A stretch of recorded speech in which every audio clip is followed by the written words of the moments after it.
Every morning before sunrise, people gathered outside Mama Ada's small roadside akara shop. The aroma of her freshly fried akara filled the air, drawing customers from nearby streets. Office workers, students, drivers, and market women all stood patiently in line. Once you taste Mama Ada's akara, you'll always come back, people would say. As the months passed, her business exploded. She moved into a bigger shop, hired workers, and eventually opened a large restaurant. Alongside her famous akara, she began serving pap, custard, and breakfast meals. Her restaurant became one of the busiest places in town. Everyone admired her success. But behind the smiles was a secret no one could imagine.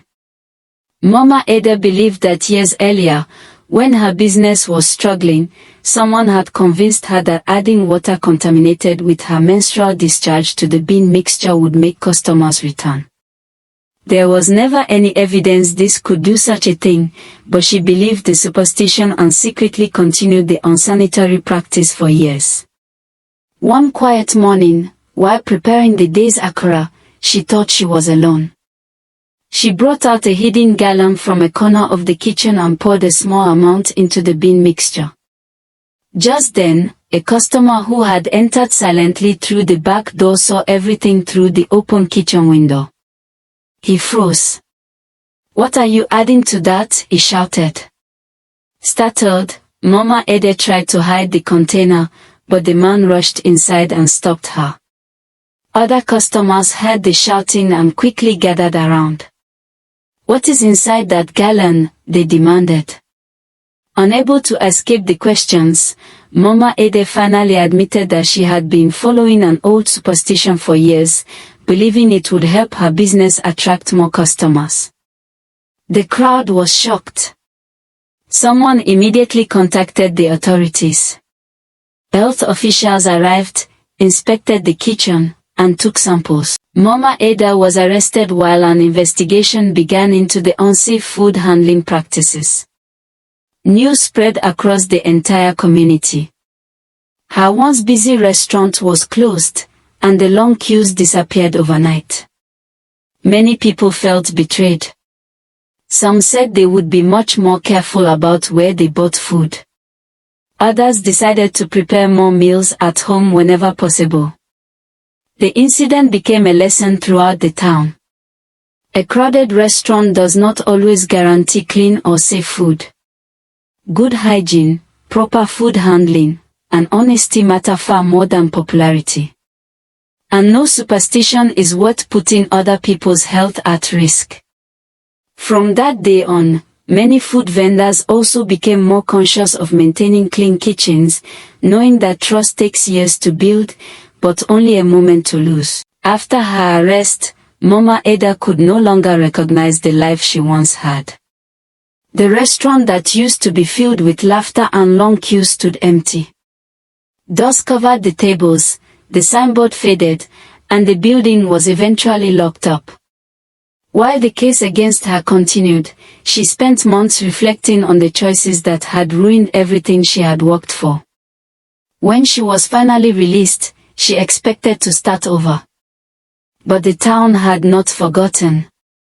Everywhere she went, people whispered, "That's the woman." Children pointed at her. Shop owners refused to serve her. No landlord wanted to rent her a shop. Even those who once praised her crossed the road whenever they saw her.